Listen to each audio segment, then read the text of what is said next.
Hey y'all, it's Jason here, and today I'm going to be talking to you about how to network to get your first product design project and or client. And what I've noticed in my network is that everyone has been joining a lot of webinars, online events, and even communities to get their foot in the door to connect with a hiring manager, to connect with somebody that knows somebody else. And that is the way to go right now in this current stage of job hunting or even like freelance work. What I wish I'd known when I was starting out in this industry was that there are multiple ways to network.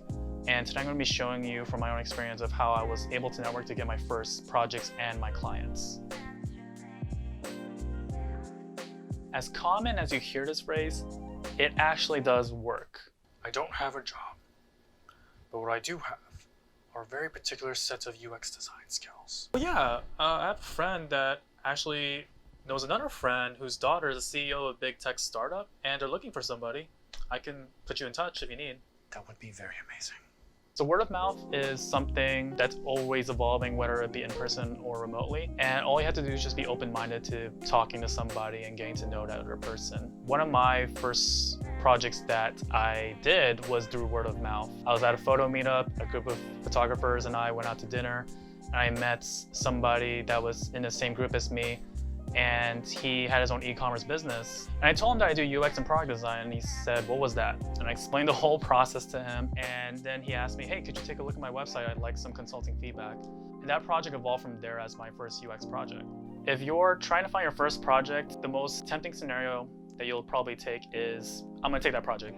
It's my first thing, I just need it. There's a way to negotiate what some of the process would be from your terms and also from the other party. So make sure you know how to communicate that with them in the very beginning. So social communities and events has always been a popular thing even before COVID hit, but I was actually really nervous to attend some of these events, and this was my reaction. Wow, there's a lot of people here.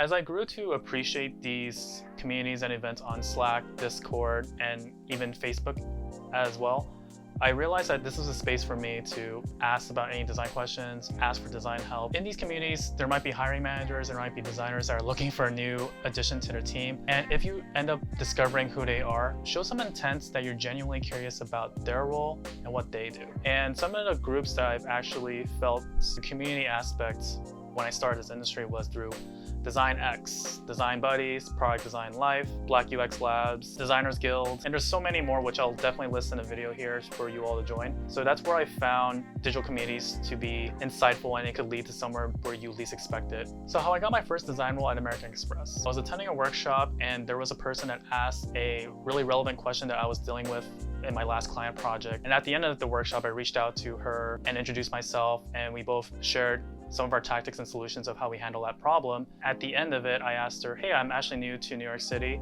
I am looking for my next role. Is your team or your organization currently hiring?" So what happened later was I sent over my resume and portfolio, and the rest from there was history.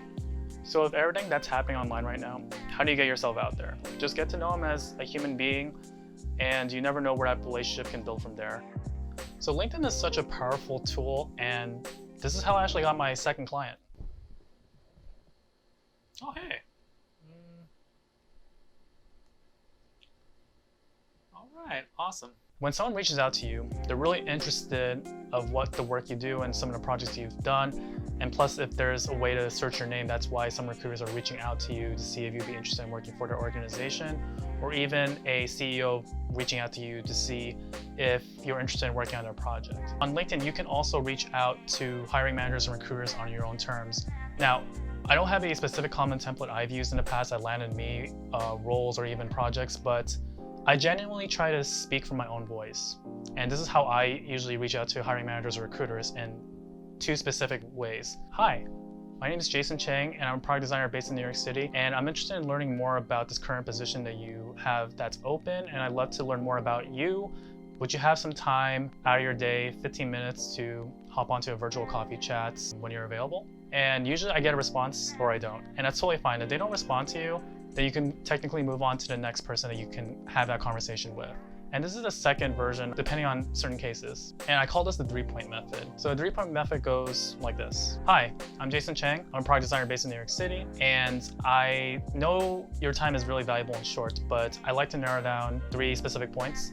1, I'd love to learn more about you and your current role. 2, what is your team's design process like? 3, are you currently looking for designers in your team right now?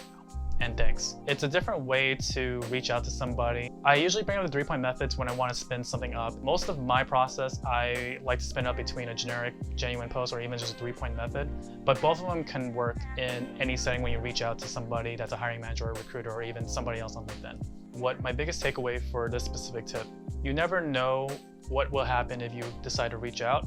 And all you have to do is be open-minded. One conversation can lead to the next goal when you least expect it. And all it takes is some patience and perseverance. So I have to admit, this is the most nerve-wracking tip, even though I've been doing this recently, but this was my thought process before. Maybe probably don't want to make this post. Like, I don't want to sound all boasty and I don't want to talk about myself. Like, you know what? I'll just forget it. You know what? Why not? So sharing your story essentially gets people comments on your feed, also can lead to different audience members who are in the same industry as you. That could help you down the line and you never know. That's where I feel like making a post is another way to reach out to your audience within your group. Many people nowadays are making a lot of posts describing their vulnerability, sharing their story, sharing their voice, sharing their struggles, because everyone is in this together in this current job market. But the best source that keeps us going is community, our own source of network to power us through these tough times. I honestly want to make this takeaway as this is the moment where you have your own space to be you, to share what you're going through, to be that vulnerable self, and you never know who might respond and like reach back out to you with another conversation to see where it could lead to, and it may lead to another job, it may lead to another project.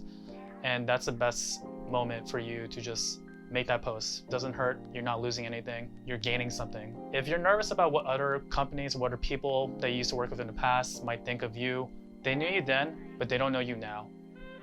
And every day you're the best version of yourself.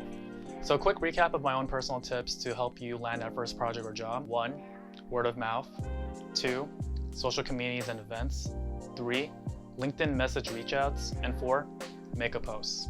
The last takeaway I want to end with this video is that times are tough, and I'm not going to sugarcoat that. But by the end of the day, communities are spaces, that's what's going to help you grow. Whether that be on Slack, Zoom, or even friends and family.